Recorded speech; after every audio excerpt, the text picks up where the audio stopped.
तो आइए शुरुआत करते हैं। आज हम लोग देखेंगे मूल्यांकन कितने प्रकार से बच्चों का किया जाता है।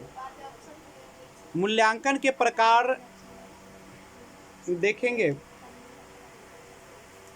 देखिए, जब भी आप बच्चे का ना मूल्यांकन करते हैं, खासकर भाषा के संदर्भ में करते हैं, तो मूल्यांकन के लिए सबसे पहले हम लोग उसका अभिरुचि परीक्षण करते हैं, यानी कौन से विषयों में या कौन से चीज़ों में उसको क्या है, रुचि है। उसके बाद हम लोग कसौटी संदर्भित परीक्षण करते। कसौटी मतलब जो आपने सिखाया है, जो आपने पढ़ाया है, जो जानकारी दिया है, उस पर वह किस हद तक खरा उतरा है।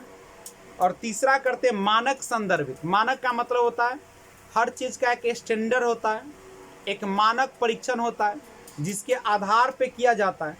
तो उसके बाद हम मानक संदर्भित परीक्षण कर लेंगे। तो मूल्यांकन जनरली हम लोग 3 प्रकार से करते हैं, ठीक है, जिसमें पहला अभिरुचि परीक्षण कर लेते हैं। बच्चे के रुचि के अनुसार ही उसका क्या कर लिया जाता है, परीक्षण कर लिया जाता है। दूसरा जो होता है कसौटी संदर्भित।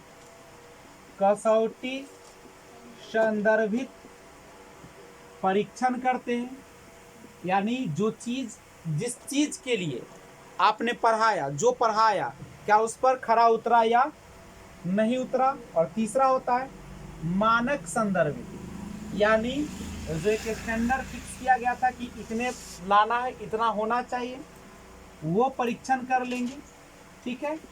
तो ये 3 प्रकार से हम लोग किसी भी बच्चे का क्या कर सकते हैं, मूल्यांकन कर सकते हैं। अब आता है कि अगर मूल्यांकन किया जाए, ठीक है, तो उसका विधियां क्या क्या है, मूल्यांकन की विधियां कौन कौन सी है, आप कौन कौन सी विधि से किसी भी बच्चे का भाषा का या जो भी चीज़ है उसका मूल्यांकन करेंगे।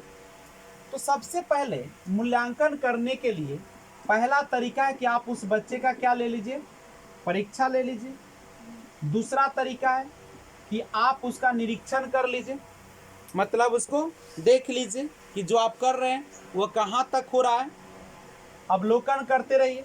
तीसरा कहता है संचय अभिलेख।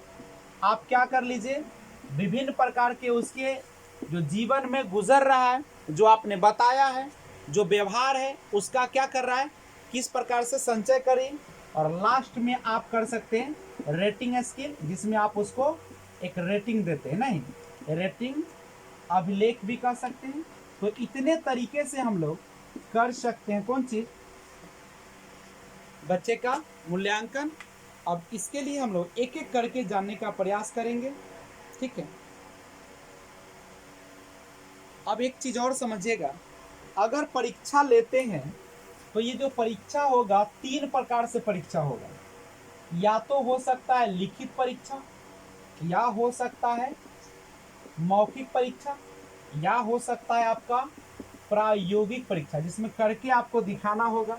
नहीं तो यानी लिखित परीक्षा जो होती है कैसे होती है, लिखित होती है, छात्रों को पढ़कर लिखकर व्यक्त करने के लिए कहा जाता है। नहीं, अब लिखित परीक्षा प्रकार भी होता है, लिखित परीक्षा भी कई प्रकार के होते हैं। नहीं, लिखित परीक्षा में अब कौन कौन तरीका आएगा, तो लिखित परीक्षा के जो प्रकार की बात करेंगे उसमें आप कर सकते हैं, क्या कर सकते हैं, लिखित परीक्षा माने लिखित परीक्षा, उसमें जनरली हम लोग कर सकते हैं मौखिक परीक्षा, लिखित वाला में कर सकते मौखिक भी आ जाता है, निरीक्षण भी हो जाता है, अवलोकन भी हो जाता है, रेटिंग स्केल भी हो जाता है। जब हम बच्चों को ना उसके द्वारा जो निर्णय लिया जाता है उस पर जब हम रेटिंग करते हैं, उसका रेट लगाते हैं, तो उसको रेटिंग स्केल कहा जाता है। अवलोकन तो जानते ही, व्यवहार को क्या करता है, देखता है। मौखिक प्रश्न पूछे जाते हैं और मौखिक रूप से उत्तर देने के लिए कहा जाता है। तो ये सारी चीज़ें हैं। मूल्यांकन की विशेषता आप लोगों ने पहले ही पढ़ लिया है।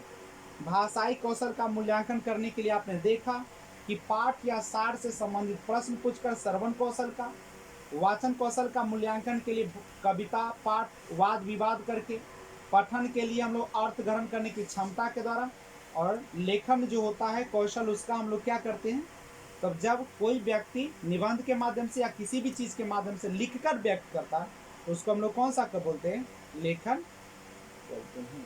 ठीक है, तो इसको नोट कर लिया जाए। तो इस तरीके से आपका मूल्यांकन क्या हो जाएगा, पूरी तरीके से समाप्त होगा। लेकिन जाते जाते कुछ मुख्य पॉइंट लिखा के हम लोग क्लास ओवर करेंगे।